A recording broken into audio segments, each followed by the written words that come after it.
Nagpaabot naman ng pakikiramay si Pangulong Ferdinand Marcos Jr. sa mga kaanak ng mga nasawi at naging biktima ng malakas na lindol sa Cebu. Tiniyak naman ng Social Welfare Development or Department na sasagutin nila ang lahat ng gastusin sa pagpapalibing.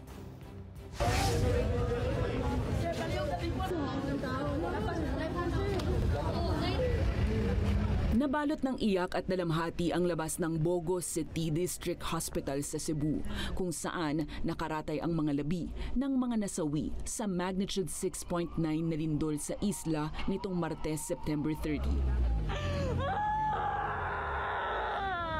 Masakit para sa mga residente na makatagpong muli ang nawawalang mga kaanak pero wala ng buhay.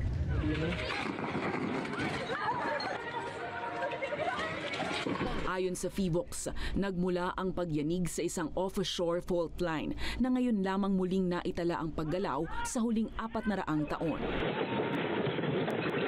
The earthquake was very strong. We're assessing the damage, we're assessing the needs na pangangailangan. Agad namang nagpadala ng ready-to-eat food ang Social Welfare Department. Magtatayo rin ng Mobile Command Center para sa mobile kitchen at water purifying facility. We also assured the governor that yung mga gastos ng mga pamilya na may injury ay tutulungan ng DSWD.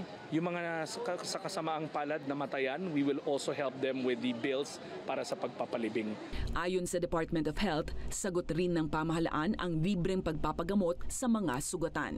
Kanina nagpadala na ng barko ang Philippine Coast Guard, sakay ang mga medical personnel at first responders, habang double time ang rescue operations para sa iba pang mga naipit sa mga gumuhong gusali. Ating OCD at saka yung ating Bureau of Fire Protection nagpunta na doon para mag-conduct ng rescue and relief operations.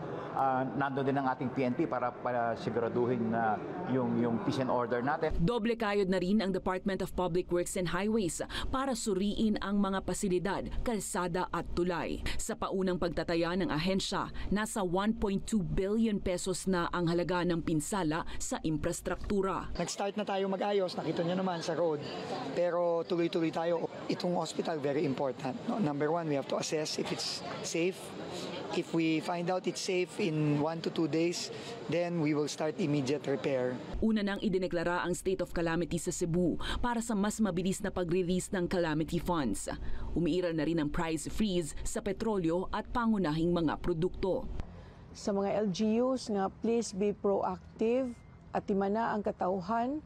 Dili pa ta safe sa aftershock. Wa pa tay total assessment karon but it could be worse than we think. Inaasahang darating si Pangulong Ferdinand Marcos Jr. sa Ground Zero sa Huwebes, October 2 upang personal na makita ang sitwasyon para sa akmang pagtugon ng pamahalaan.